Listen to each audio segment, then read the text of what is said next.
Bom, eu gostaria de agradecer bastante, né, o convite que a Nádia e a Lucília me fizeram para vir aqui falar com vocês sobre esse tema, né, participar dessa mesa redonda ao lado do Fábio, que há bastante tempo a gente não se via e a gente, né, trabalha com essa... A gente tem como ponto em comum trabalhar com essa temática da leitura, do papel, da figura dos leitores, da representação dos leitores ao longo da história, né?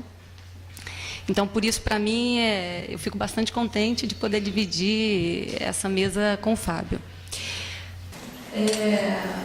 Quando a Nádia, né, esboçou o que seria o tema da mesa redonda, quando fez o convite, disse, talvez eu vá trair um pouco o objetivo, que tinha sido, né, o de construir um pouco essa memória imagética de leitores, em função até do corpus com que eu trabalho normalmente nas minhas pesquisas, que é um corpus ligado a textos mais da atualidade, né? Então eu vou tentar um pouco tentar falar um pouco dessas imagens que frequentam, né, a atualidade, né, os textos da atualidade e que dizem respeito ao leitor, construindo então essa sua memória, essa sua imagem, e tentar então articular isso um pouco com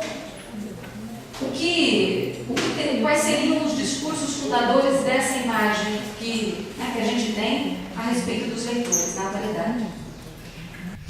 Então, eu gostaria de iniciar tentando um pouco me situar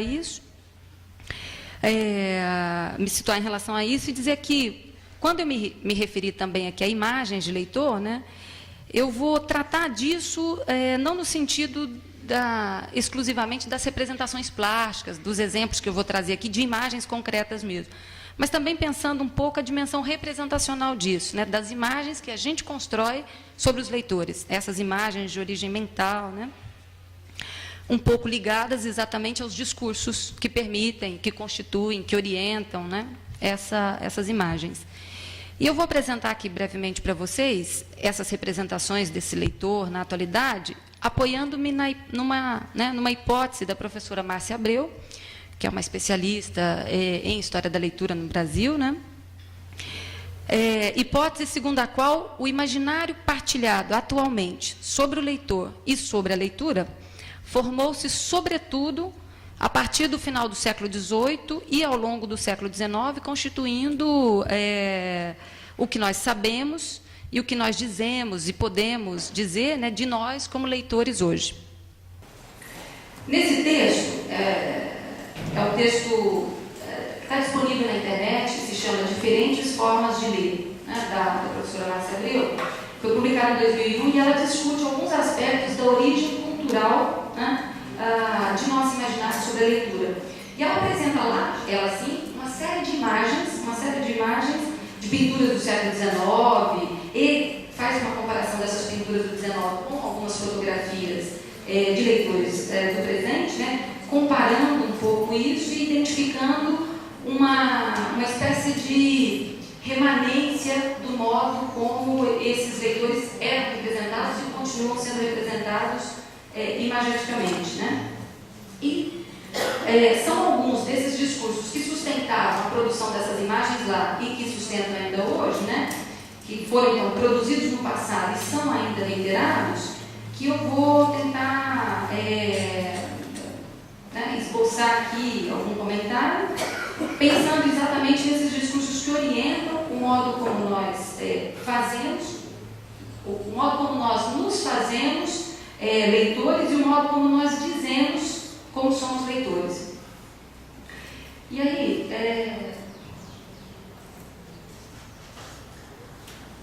essa é uma charge que saiu agora, dia 30 de outubro,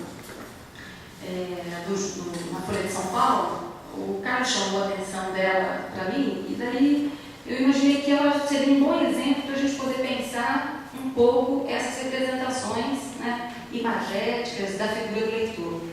Ela é uma charge de Peter Steiner, né, que foi publicada originalmente em fevereiro de 1990, numa revista The Yorker, The New Yorker, né? E que agora foi republicada.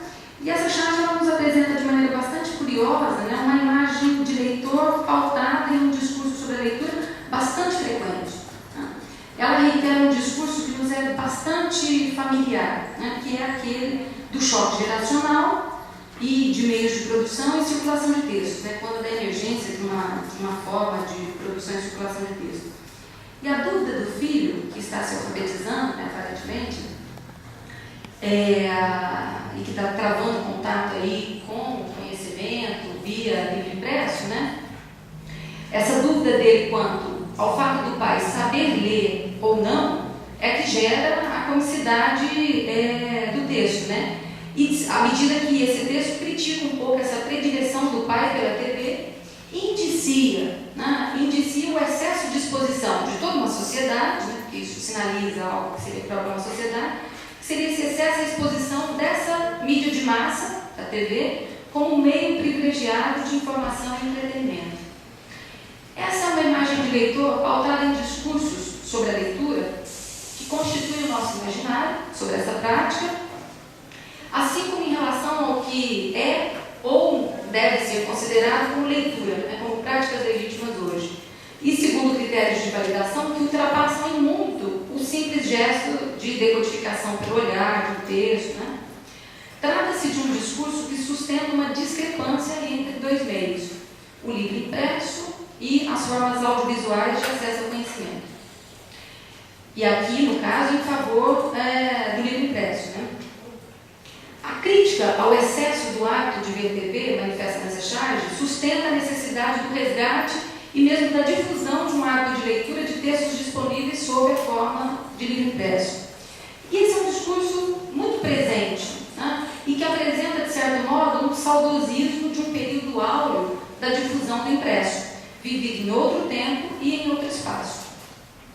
E aqui eu me refiro particularmente à Europa no século XIX, né? Quando os meios de produção e circulação ampliaram significativamente o acesso aos textos, e quando o processo de alfabetização em massa se estabeleceu ampliando o contingente de leitores. As pessoas nesse contexto histórico e geográfico se tornam leitores extensivos, leem muito e frequentemente porque encontram no impresso um meio privilegiado de informação e entretenimento. Isso, no entanto, não se passa da mesma forma entre nós, no Brasil. Né? Enquanto ocorria essa ampliação dos leitores e dos objetos culturais e essa efervescência das práticas de leitura, né, na Europa, no Brasil não dispunhamos então de mercado produtor e distribuidor de livros, nem de mercado consumidor, como se verifica se a gente considerar, por exemplo, o baixo índice de alfabetização da população e também a ausência de casas de impressão e distribuição de livros, tanto na capital, né, quanto no interior. Isso no século XIX. No momento em que a Europa vivia uma revolução da leitura, referente à emergência e ampliação da figura dos novos leitores, no Brasil, uma pequena elite adquiria e lia, muitas vezes em francês, livros que eram escritos e impressos na Europa. O outro discurso que atravessa essa representação da leitura remete ao embate, como a gente já havia comentado, que se estabelece quanto à criação de uma nova tecnologia de produção e circulação dos textos, né? Que coloca, de certo modo, na ordem do dia, o choque entre a representação, entre os discursos, né? Essa representação simbólica do acesso a um bem cultural mais elitizado em relação ao acesso a um bem cultural mais popular, né? No sentido de ser mais acessível à massa. Esse choque se apresenta sob a forma de uma divisão entre o leitor, com letra maiúscula, e os leitores, né, de maneira geral. O primeiro é o leitor ideal que lê muito e lê bem, porque lê textos consagrados e os interpreta segundo um repertório cultural bastante codificado no universo letrado, relacionando o texto lido a textos do mesmo universo, né, e reiterando interpretações já validadas socioculturalmente. Já os leitores, né, no plural, eles correspondem à grande massa que decodifica os textos segundo um repertório cultural também específico, mas que se contrapõe a esse do repertório do leitor com letra maiúscula, né? E esses leitores com letra minúscula são sempre apresentados pelo viés da falta, da falha, da precariedade, ou da leitura em sua dimensão pragmática, né, da urgência do dia a dia, e não de uma leitura para a elevação do espírito. Essa distinção nos é bem clara desde o século XVIII, quando novos leitores entram em cena na Europa, né, e quando, mais recentemente, o mesmo ocorre no Brasil. Então, moradores de zona rural, os operários, as mulheres, as crianças começam a ler, se alfabetizam, se tornam o mercado consumidor do impresso, mas essa entrada tardia e massiva caracterizará os contrastes entre a leitura na cidade e a leitura no campo, entre a leitura dos letrados e a leitura dos humildes. Divisões estas apreensíveis nas pinturas e na literatura da época, na Europa, e nos discursos pedagógicos, psicologizantes e medicalizantes de então e de agora. Né? Então, isso se representa imageticamente. Esses discursos indiciam o imaginário construído exclusivamente dos leitores, ou como não leitores, né? Que vem atravessando todo esse período. Lá na Europa, e naquele período, no 18 e 19, vemos emergir discursos nostálgicos acerca de uma prática de leitura efetiva, intensiva, interpretativa e de qualidade, né, que era a leitura do passado, mas que naquele momento o choque era exatamente, olha, então, agora, no século XIX, quando entram em cena esses novos leitores, essa leitura que era boa, que era intensiva, né, ela foi perdida em detrimento da emergência desses novos leitores que empreendem uma prática considerada mais frívola, fútil e desorientada pela abundância dos impressos, pelo excesso de livros, que eram mal lidos, porque lidos de modo rápido, né? É o caso, por exemplo, em relação ao boom, né, à explosão dos romances, né, do folhetim. Então, essa leitura mais fútil, frívola, própria de do universo feminino, dos operários. E aqui, na América, né, no tempo presente, essa leitura extensiva, né, que se estabeleceu no século XIX na Europa, ou de poucos letrados nesse mesmo período no Brasil, ela torna-se, hoje, a imagem desejada de uma prática de leitura considerada agora, só agora, então, legítima, né? Mas que vai ser substituída por uma prática considerada acelerada demais, superficial demais, fragmentária, dispersiva e distraída dos leitores da atualidade, expostos a textos eletrônicos, cuja escrita em links pressupõe uma prática de leitura e a incentiva e a acentua. Então, a gente vê que essa lógica saudosista ela se mantém em discursos, né, formalmente bastante distantes no tempo e no espaço, né, e geograficamente, mas ela se repete. Isso se dá em alguma medida porque o leitor, para a gente poder empregar o termo do Michel Foucault, né, quando ele fala da função discursiva e particularmente da função autor, a gente poderia estender isso ao papel do leitor, né, dizendo que o leitor é o responsável por exercer o papel legítimo de se apropriar de alguns textos, de interpretá-los segundo modelos de interpretação anteriores e autorizados, e de dizer, ou de ler, enfim, o que pode e deve ser lido e dito, né, sobre um elenco de textos. Essa função leitor seria ela também oriunda de um princípio de rarefação dos discursos, assim como a função autor, né? Da rarefação de discursos que legitimam certas práticas de leitura de acordo com a valoração ou não de alguns objetos culturais. Né? Isso se evidencia muito facilmente pela remanência com que o imaginário de que somos o que lemos, ou somos aquilo que dizemos ler. Né? A maneira como isso se manifesta em formas muito distintas hoje na sociedade atesta isso para a gente. Acho que um exemplo bem pontual disso é uma campanha que circulou na TV de divulgação regional da 47ª Feira do Livro de Porto Alegre em 2001. Trata-se, portanto, assim, de uma série bastante criativa e intrigante de vídeos de divulgação dessa Feira de Porto Alegre. A gente tem dois outros, um é sobre a arte da guerra e o outro é sobre o Corcunda de Notre Dame, que também fazem esse jogo um pouco da maneira como o leitor se comporta para validar esse slogan, né?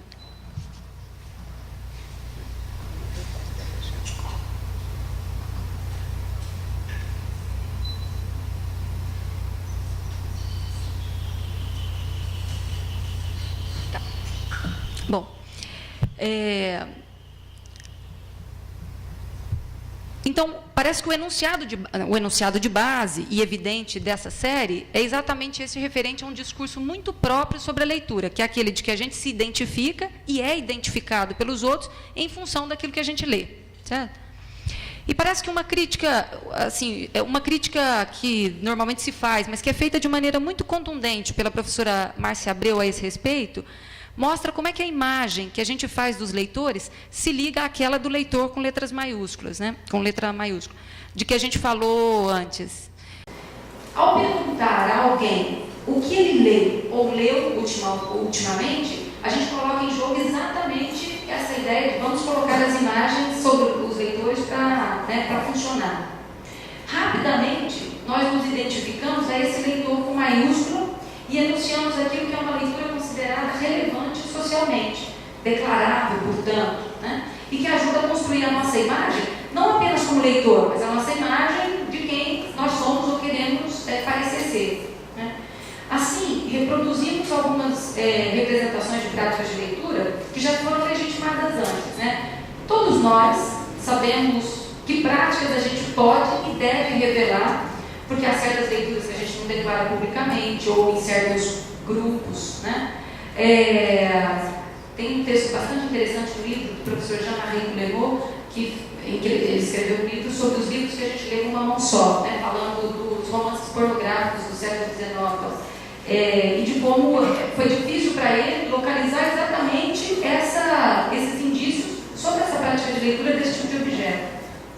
Além de nós sermos, então, segundo esses discursos, de nós sermos o que lemos, somos também identificados em função do modo como lemos e do modo como nos manifestamos acerca do que lemos. Esse modo como lemos pode ser apreendido na maneira como os textos são produzidos, né? A gente pode, estudando os textos, identificar se eles têm um número maior de imagens, um número menor, um tamanho de fonte, certa seleção lexical, identificar ali a projeção de um leitor, né, de uma imagem de leitor. Mas, além dessa forma de manifestação discursiva de como lemos, há também a construção de imagens acerca do leitor e da leitura em função do modo como a gente se manifesta acerca do que leu. E há uma pergunta que é bastante comum, como: que livro você está lendo? Há todo um repertório de respostas desejadas, já codificadas e, por isso, esperadas, né? E que corroboram os discursos sobre a leitura e que ajudam a validar essa imagem, né, que a gente faz daqueles a quem a gente dirige essa pergunta, mas também de nós quando fazemos a pergunta, né? Essa imagem que é feita por razões muito distintas, né? Quando se faz essa pergunta, a gente pode estar perguntando para uma candidata a Miss e descobrir que ela leu O Pequeno Príncipe e, por causa disso, fazer um julgamento desse tipo de leitura, ou a gente pode fazer isso para outras figuras públicas, como é o caso de políticos, de atletas, ou de pessoas públicas de maneira geral. E um exemplo bastante interessante e caricato, de certo modo, disso, mas que é bastante também sintomático dessa lógica discursiva de construção da imagem de quem a gente é em função do que a gente lê e do modo como a gente lê, me foi apresentado na semana passada, é um vídeo montagem que eu vou mostrar para vocês aqui, me foi apresentado por uma aluna do doutorado aqui do nosso programa de linguística, a Lígia Menossi de Araújo, que constitui parte do corpus da tese dela, essa videomontagem, de discursos de personalidades políticas. E que é bastante interessante porque a pergunta é exatamente essa, né? Do que a candidata, a então candidata à presidência Dilma Rousseff, lia.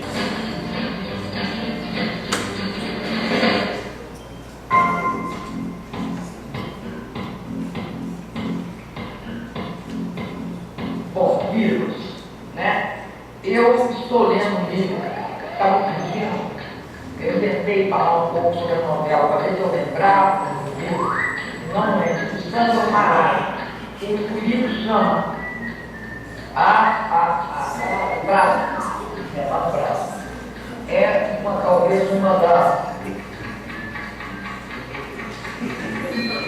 que me impactou muito. Eu concluí ele ontem à noite rapidinho, porque eu consegui muito.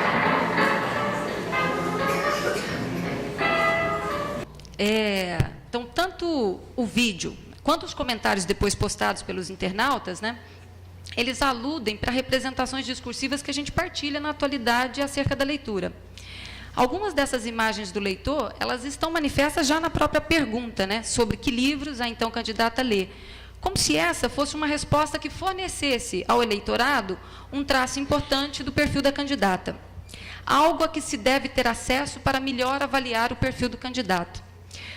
O mesmo se reitera nos comentários dos internautas que apontam para o fato de que identificamos a prática de leitura como símbolo de um grau de formação elevado, de garantia de inteligência, de competência, como se o exercício em si da leitura tornasse aquele que lê uma pessoa melhor, mais competente, mais preparada para ser Miss ou para governar um país. Como a gente pode ver em alguns exemplos de depoimentos de leitores, eles disseram: como o Brasil vai valorizar a educação de nossos presidentes, que são um bando de analfabetos? Ou um outro leitor diz assim, comenta, né? Votem Dilma e promovam a burrice. Um outro diz: então seu voto vai para alguém que nem sequer lê algum livro? E um outro diz: um candidato que não se lembra de nenhum livro que tenha lido? Que beleza! E nós temos que se matar de ler vários livros para ser alguém na vida. Nesses comentários é possível destacar alguns enunciados que reforçam a equação segundo a qual leitura é igual a inteligência, logo, a capacidade intelectual, de trabalho, de governo. Em nenhum dos comentários se levanta a questão acerca da relevância ou não dessa pergunta sobre que livros ela lê, porque nos parece ser evidente que um candidato a um cargo eletivo seja um leitor e esteja lendo algo.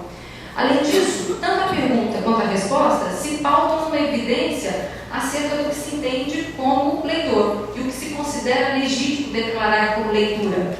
Entrevistador e entrevistado sabem a que tipo de leitura a questão faz referência.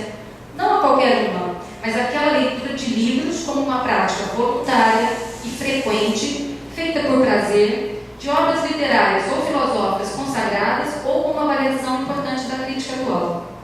Assim, a imagem do que é ser leitor, partilhada entre a entrevistada e o entrevistador e corroborada nos depoimentos dos internautas, é aquela que regula nosso imaginário contemporâneo sobre a leitura.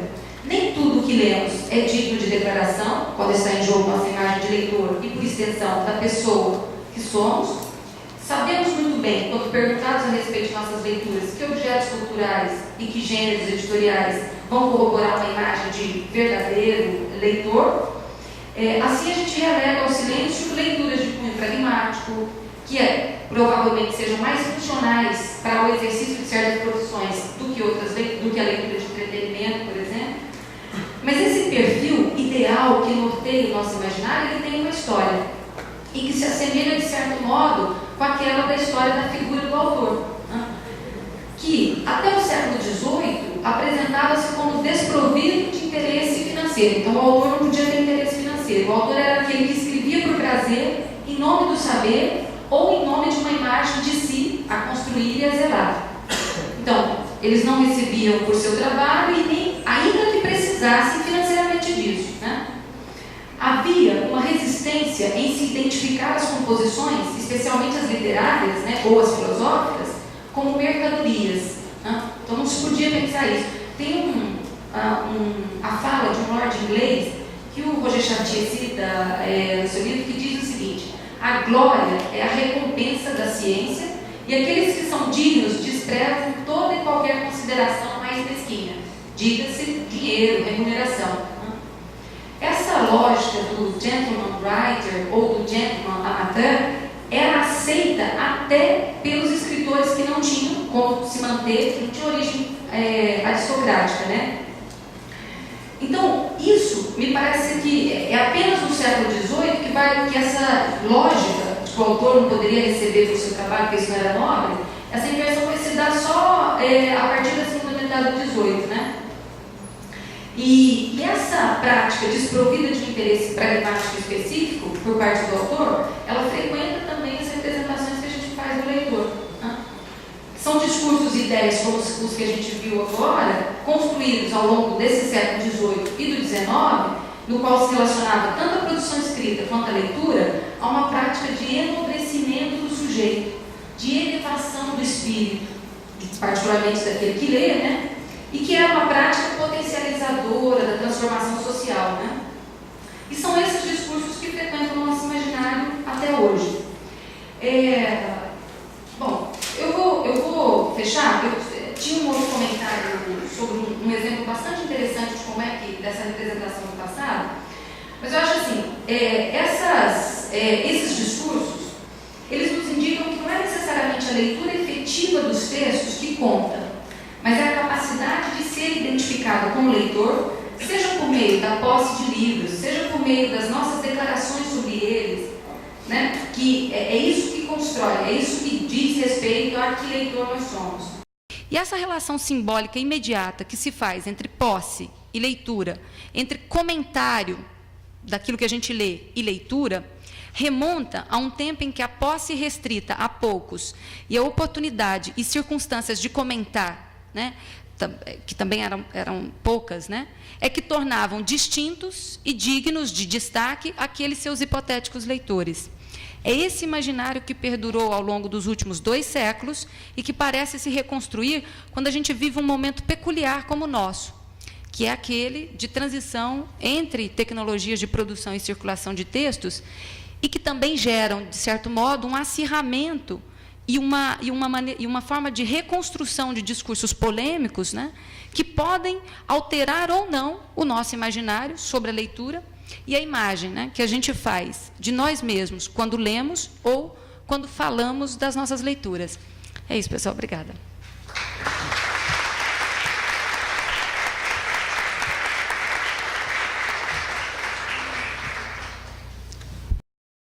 Primeiramente, eu gostaria de agradecer, a comissão organizadora, na pessoa das professoras Nádia e Lucília, pelo convite que foi formulado, para compor essa mesa com a Luzmara, com quem é uma satisfação dividir, e compartilhar esse espaço. E, como foi dito inicialmente, vai haver aqui uma regressão temporal, dado a minha área de especialidade de estudo, nós vamos voltar no tempo no que diz respeito às imagens. E talvez eu até distorça um pouco o título dado à mesa redonda, Discurso e Memórias Imagéticas de Leitores, porque talvez a minha fala faça mais um apelo à memória dos leitores durante o processo de leitura de imagens. Vamos. Bom, essa epígrafe, extraída do livro do Manguel, Lendo Imagens, se mostrou muito propícia para o tema, enfim, que eu procuro abordar aqui. Ele diz o seguinte: o Papa Gregório, no século VI, argumentava que os afrescos das estátuas das igrejas representavam, para os analfabetos, o mesmo que um texto para os letrados. Enfim, por intermédio dessa breve passagem, há todo um apelo aí para a questão da leitura das imagens, a constituição de um texto a partir de uma imagem, um texto mental, um texto, uma leitura, enfim, a partir de uma imagem. E, para a fala de hoje, eu selecionei algumas imagens que faz, como eu disse logo no início, apelo mais à memória do leitor na tentativa de estabelecimento de um texto a partir dela, ou mesmo de uma decifração dessa imagem, que está associado, e aí assim também a essa epígrafe, no campo da religiosidade.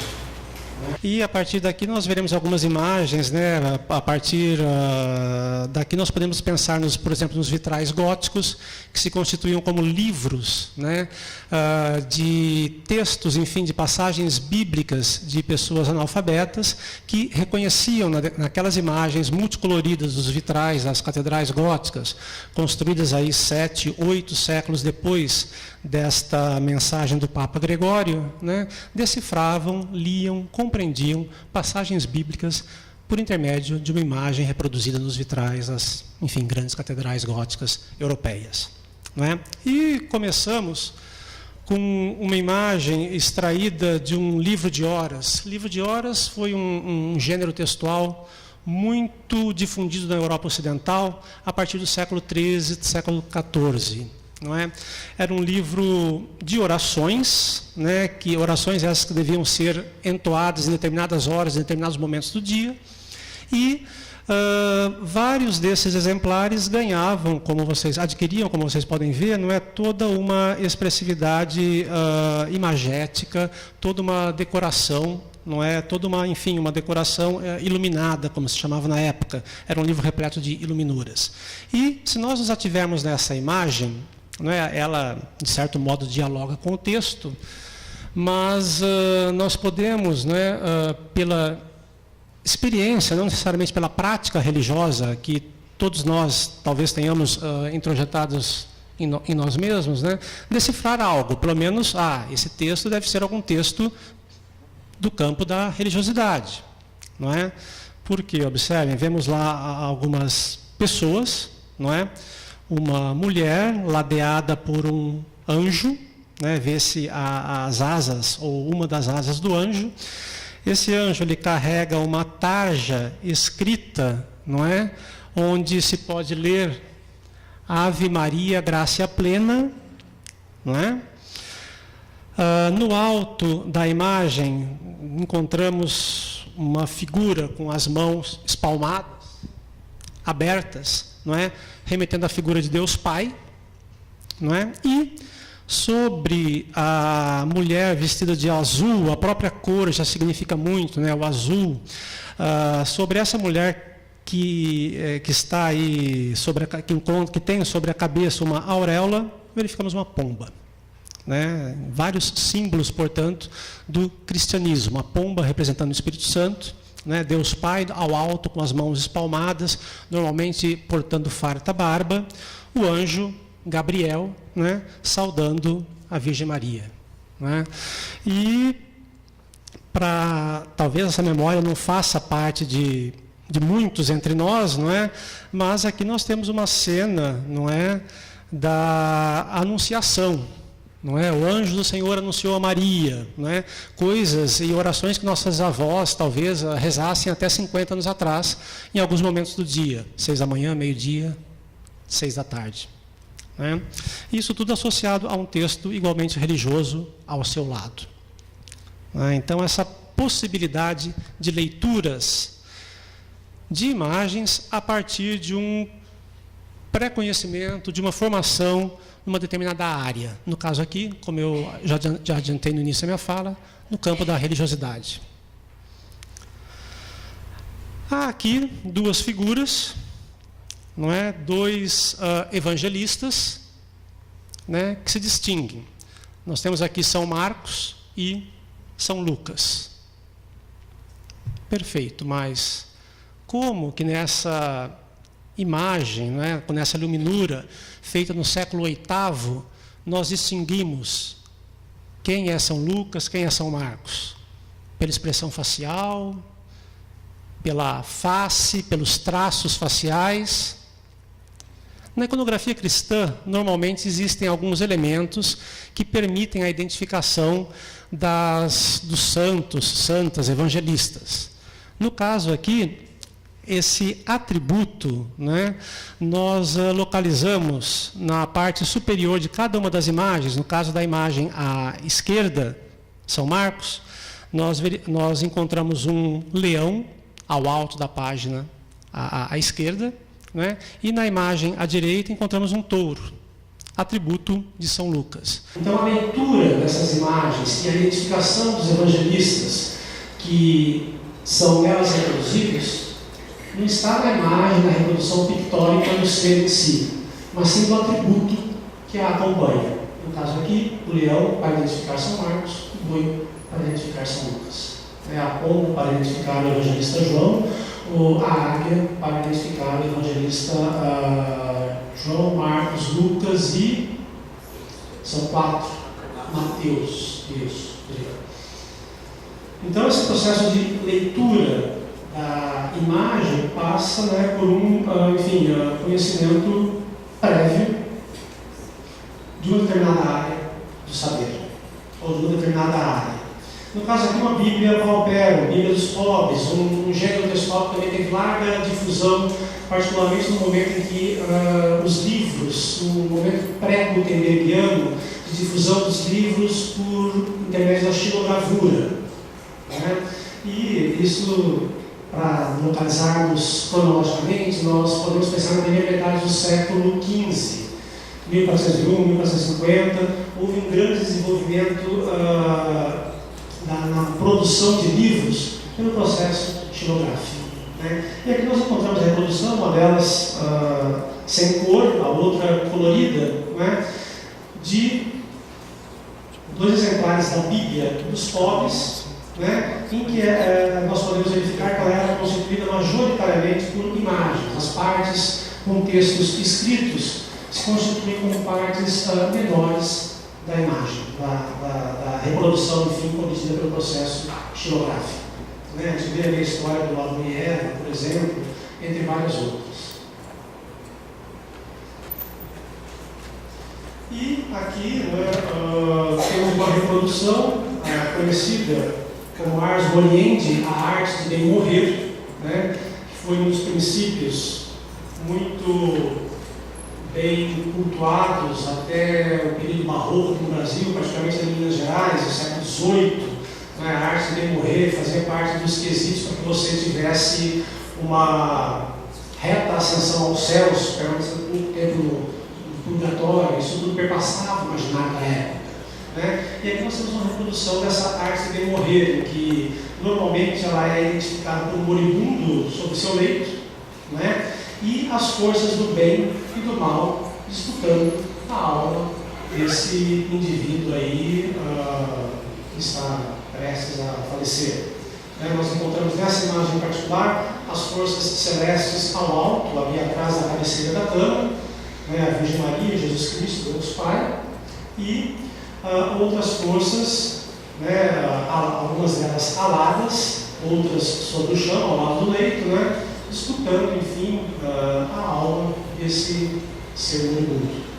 Né? Uma outra reprodução dessa mesma arte de bem morrer, desse mesmo conceito de arte de bem morrer, e já pensando também na leitura, nós temos o âmago dessa a imagem que representa essa arte de bem morrer, que é o indivíduo deitado sobre um leito de morte. E encontramos também as forças do mal em disputa com as forças do bem para angariar, enfim, a alma desse ser moribundo. E no que diz respeito particularmente às forças celestes, nós encontramos a imagem da Virgem Maria e de um certo santo, que novamente tem os atributos, né? Nós não os identificamos pela expressão facial ou pelo rosto, propriamente dito. Como assim que os atributos nos acompanham? Observe que sobre a cabeceira da dama há um animal, né? Pela história bíblica, né? Pela parca memória que talvez tenhamos, já nos remete a um dos apóstolos de Cristo imediatamente.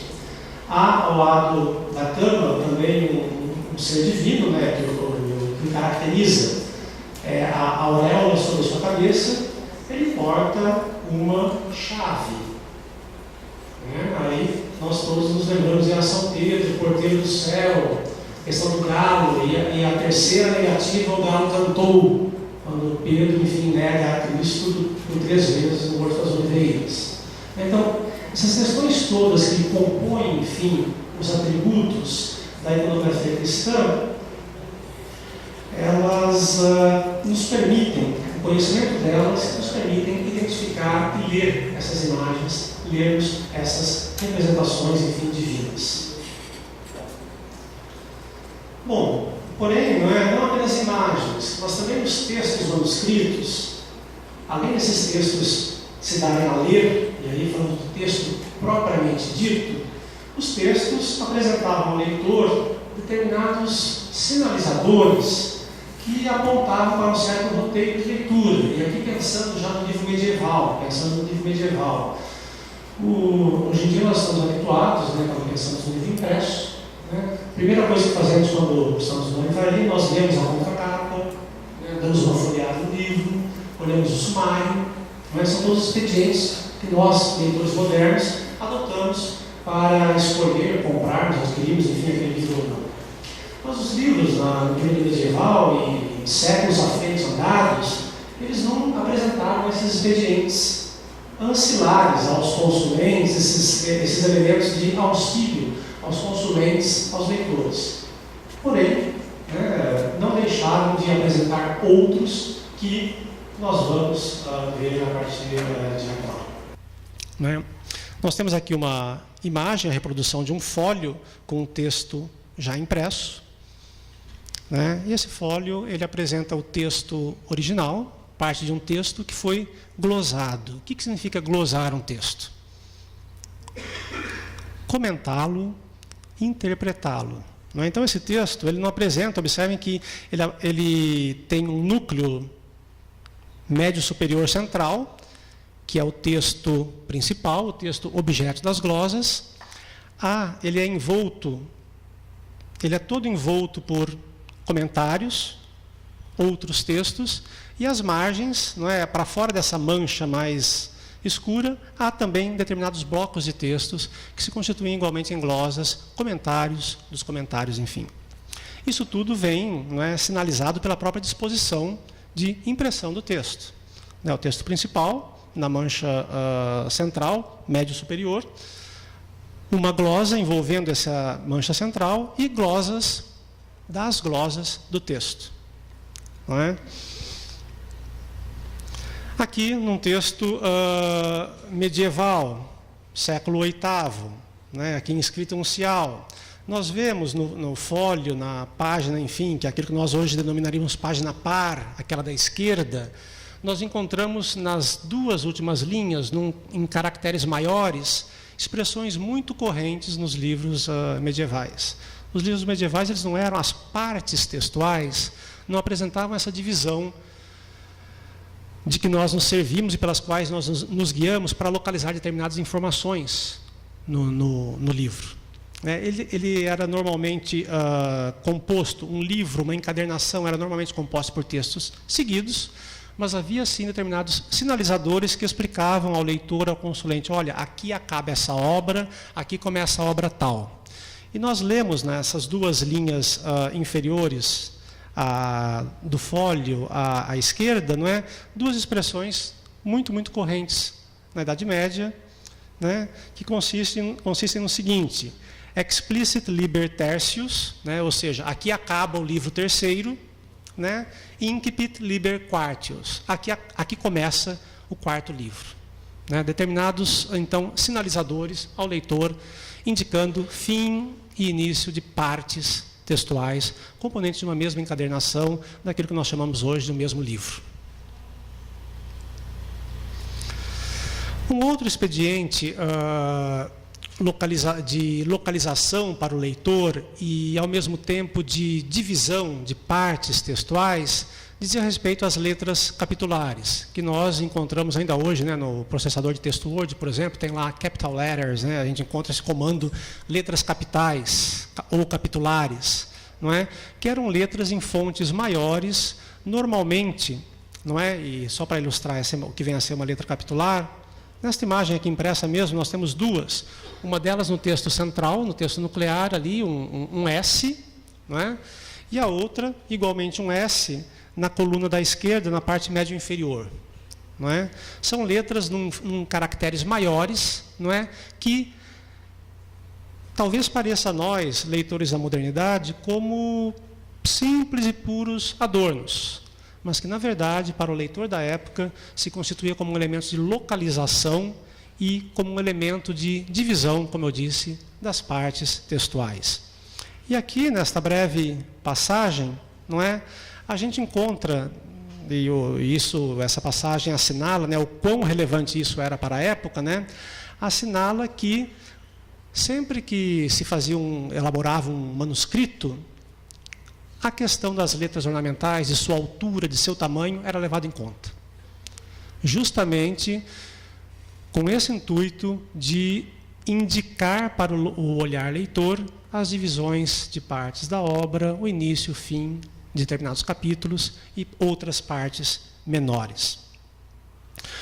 O mesmo verificamos aqui nessa passagem, em que se diz que para um determinado livro religioso, Para os salmos que seriam rezados em dias especiais do ano, essas letras capitulares seriam à altura de 8 regras, por exemplo. Já para os dias simples, de 2 regras. Regras nós podemos entender as linhas, né, que compõem, grosso modo, as linhas que compõem um texto. Então, isso tudo era muito previsto e, muitas vezes, isso era objeto de contrato entre a determinada ordem religiosa que contratava os serviços de um copista.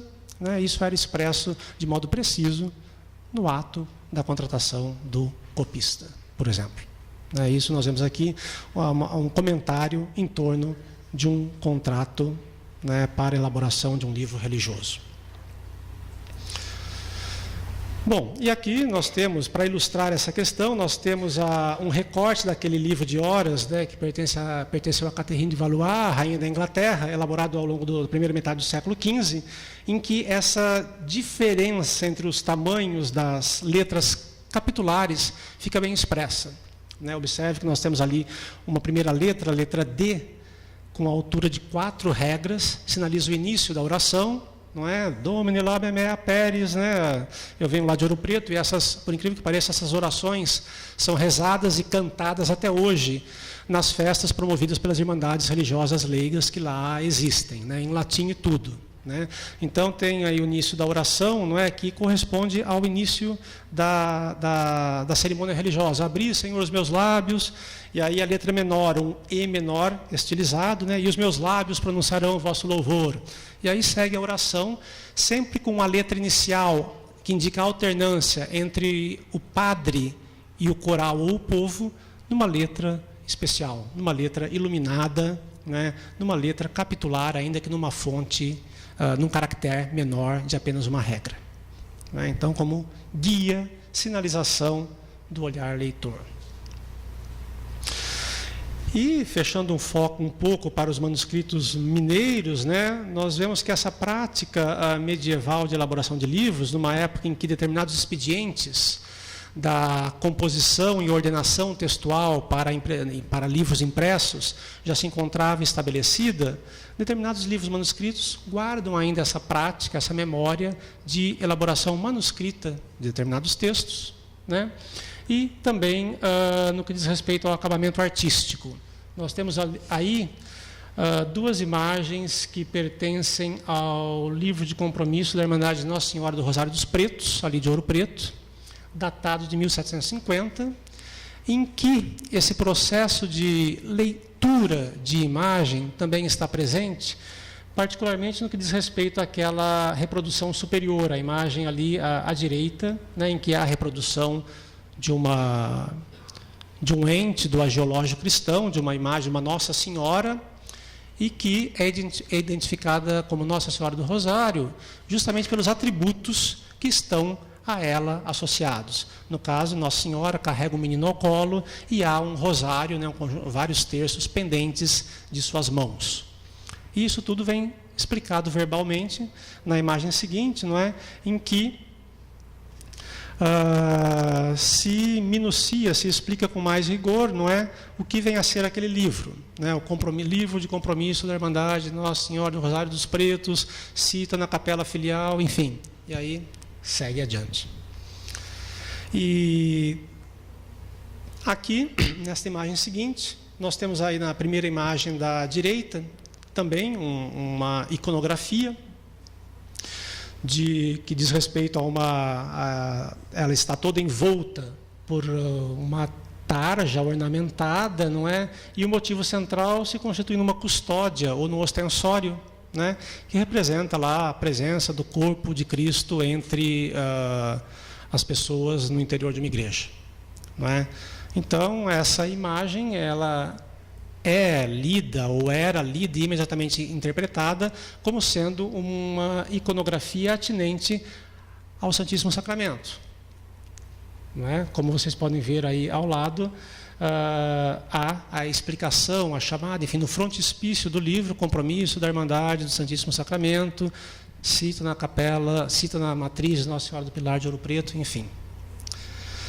Para esse período, do barroco, particularmente do barroco mineiro, a sociedade era muito pautada pelo visual. Há um estudo muito substancioso do ensaísta Afonso Ávila, em que ele intitula O Primado da Cultura Visual nas Minas Setecentistas. Então, para um indivíduo da época, ao bater os olhos numa representação iconográfica de um determinado santo ou numa tarja que identificasse determinada irmandade religiosa, ele tinha elementos já cognitivos para decifrar e compreender aquela imagem. Ah, esse aqui é o brasão da Nossa Senhora das Mercês, Nossa Senhora do Rosário, Santíssimo Sacramento e assim por diante. Por outro lado, não é? E aqui nós temos uma ausência de imagem nessa reprodução maior. Muitas vezes a ausência de imagem também nos diz muita coisa, não é? Eu particularmente trabalho com manuscritos, esse tipo de manuscrito, e ao entrar em contato com esse manuscrito da Irmandade de São Miguel Arcanjo, né, como vocês viram anteriormente, normalmente há uma representação iconográfica e o texto verbal, não é, explicitando ou recomendando aquela imagem. Aqui, neste livro da Irmandade de São Miguel Arcanjo, não havia a imagem de São Miguel, porém, pôde-se perceber que, em um determinado momento, essa imagem fazia parte desse livro e essa imagem simplesmente desapareceu. Percebe-se isso pelo decalque, né, no verso que nós verificamos na imagem maior, no verso do foro, enfim, que precedia essa imagem. Dá até para verificarmos ali e vermos as botas de São Miguel, as duas baciazinhas da balança, que são, enfim, seus atributos, os elementos pelos quais nós lemos essa imagem e a identificamos como sendo de São Miguel.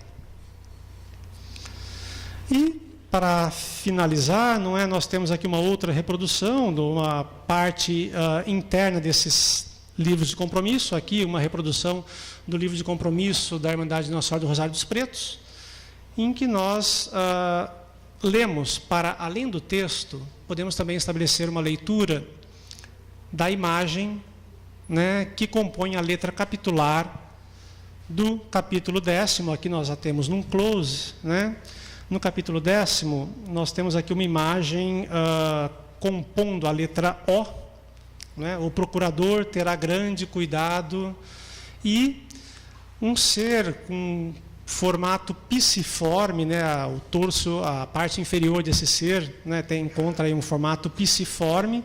Ele tem também a boca, um cachimbo, uma concha sobre sua cabeça, não é?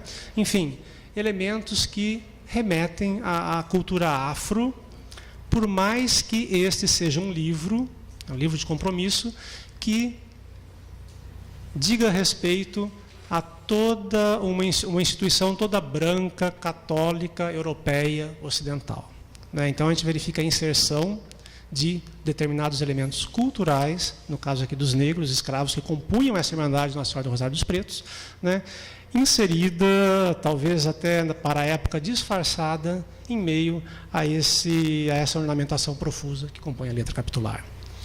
Então, né, associando a isso que o Afonso Ávila diz, e que intitula como primado visual da cultura barroca, nós verificamos que esses livros de compromisso, esses livros iluminados, que compõem vários acervos da região de Minas Gerais, eles trazem muitos elementos, né, de ordem não só de ordem iconográfica, mas também elementos pictóricos, não é, que permitem uma leitura que transcenda o seu conteúdo textual.